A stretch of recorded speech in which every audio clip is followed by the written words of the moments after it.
Assalamualaikum warahmatullahi wabarakatuh. Perkenalkan, nama saya Lutfia Dina Oktaviani.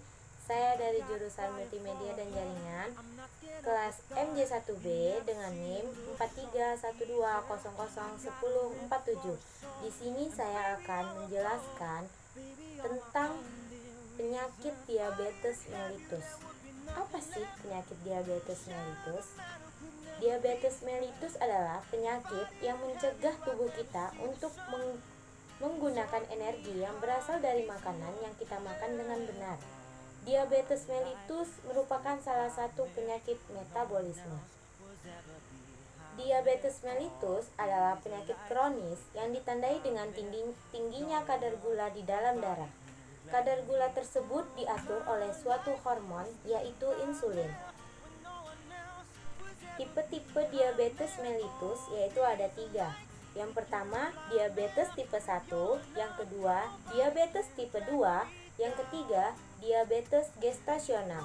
Diabetes tipe 1 itu disebabkan oleh kondisi insulin di dalam tubuh yang tidak bisa diproduksi baik oleh pankreas.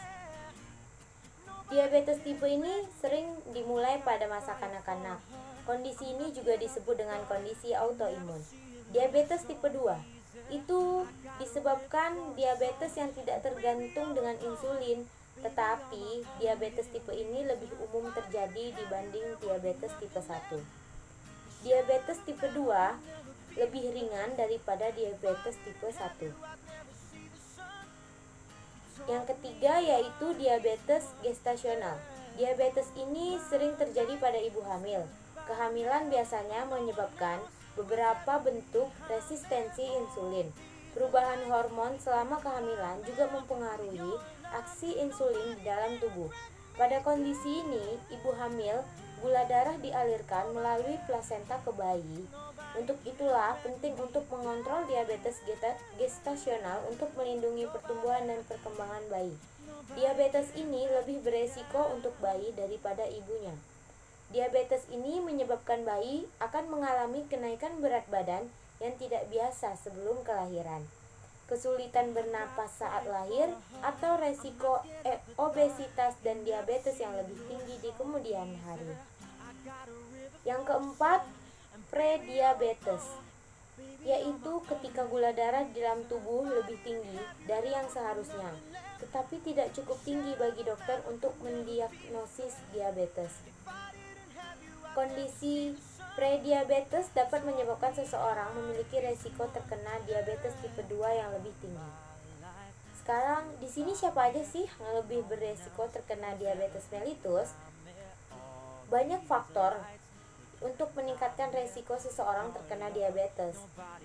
Untuk diabetes tipe 1 itu mungkin terjadi pada anak-anak atau anak remaja yang memiliki gen atau membawa keturunan penyakit tersebut.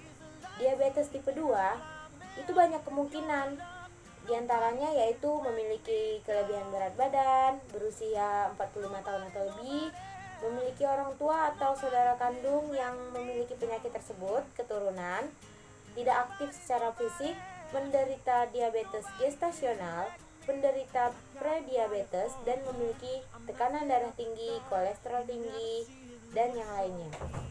Diabetes gestasional juga dapat beresiko pada ibu hamil, yang dimana berciri-ciri berusia di atas 25 tahun, kelebihan berat badan, memiliki riwayat keluarga dengan diabetes tipe 2, dan menderita diabetes gestasional selama kehamilan terakhir. Lanjut, apa aja sih gejala dan ciri-ciri diabetes mellitus? Gejala umum yang dirasakan oleh penderita diabetes mellitus itu yakni rasa haus tuh meningkatnya rasa lapar terutama setelah makan, mulut kering, sering buang air kecil, penurunan berat badan yang tidak dapat dijelaskan, lemah, lelah terus-menerus, penglihatan kabur, mati rasa atau kesemutan, penyembuhan luka itu sangat lambat, kulit kering dan gatal, serta mengalami infeksi saluran kemih. Gejala pada pria untuk diabetes mungkin mengalami penurunan gairah seks, disfungsi ereksi, dan melemahnya kemampuan otot. Sedangkan gejala pada wanita untuk diabetes memiliki seperti infeksi saluran kemih, infeksi jamur pada organ kewanitaan, dan kulit kering serta gatal.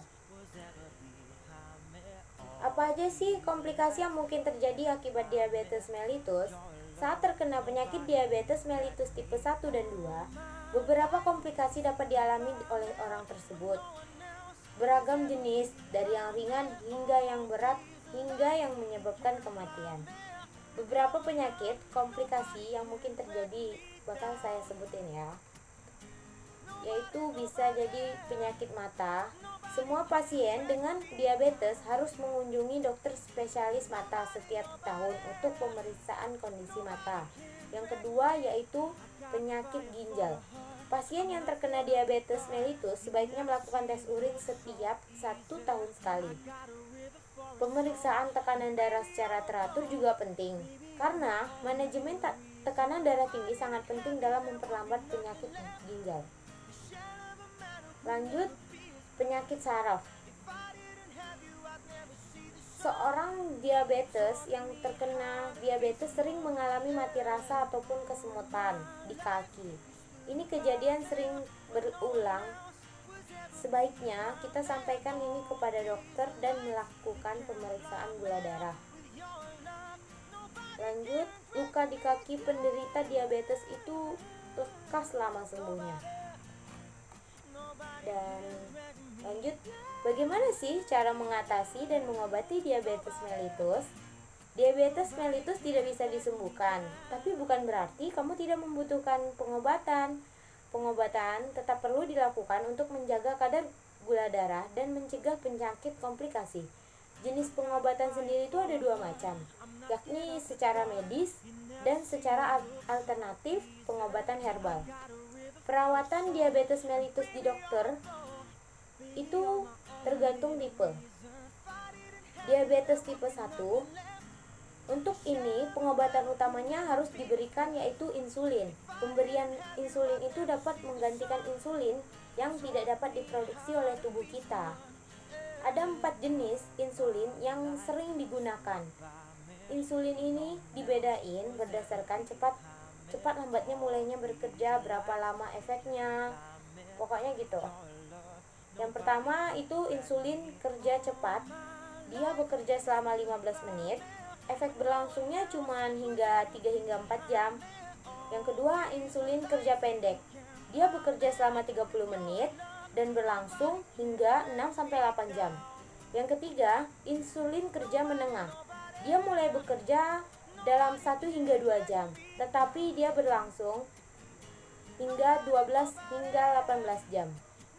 Yang keempat, insulin kerja beberapa jam setelah injeksi dan berlangsung selama 24 jam ataupun lebih.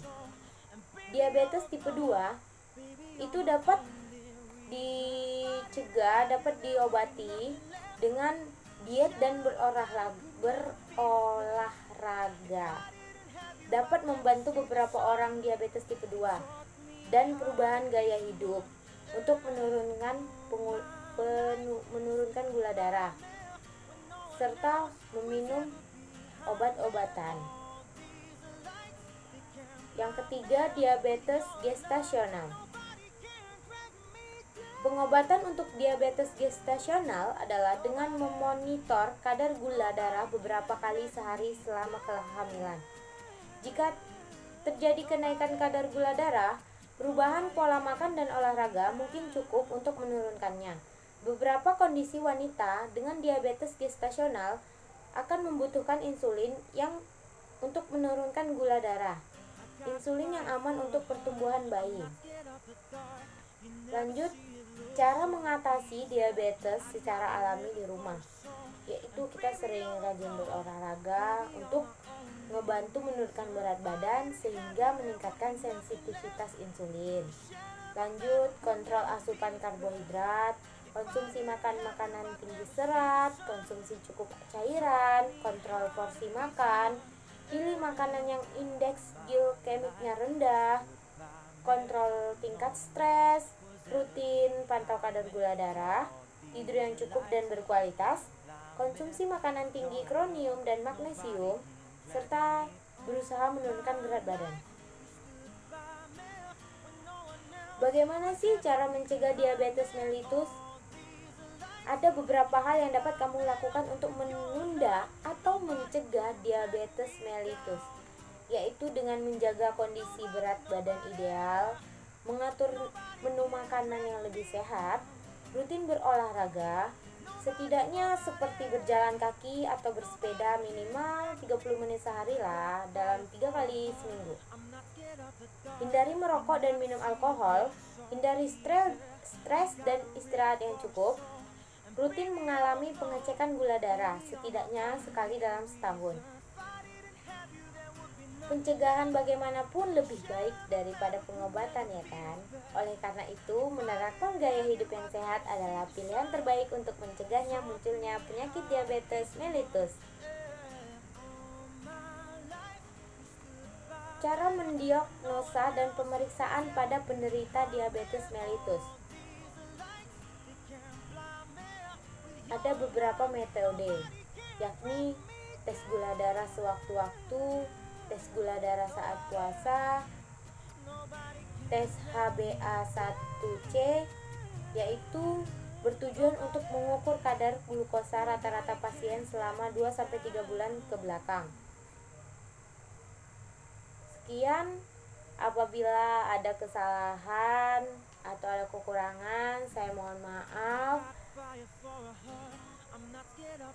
Sekian dari saya. Assalamualaikum warahmatullahi wabarakatuh.